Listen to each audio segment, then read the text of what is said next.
নষ্ট হইও না বাপ। ইসলামের জন্য লড়বে কে বাপ?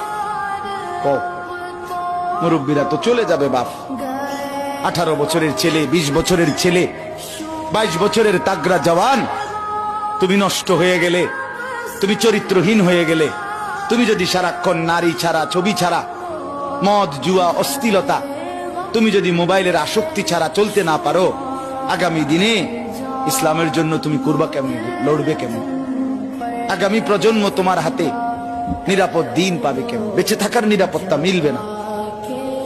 বেঁচে থাকা 53 বছর বাংলাদেশের বয়স, 53 বছরের সমাজে বেনামাজির সংখ্যা যদি এত বেশি হয়, 53 বছরের ভিতরে মোবাইলে আসক্ত যুবকের সংখ্যা যদি এত বেশি হয়, 53 বছরের ভিতরে বেপর্দা নারীর পরিমাণ যদি এত বেশি হয়, এত মসজিদ মাদ্রাসা চারদিকে থাকার পরেও যদি এই মসজিদ মাদ্রাসা ষড়যন্ত্রের কারণে কমে যায়,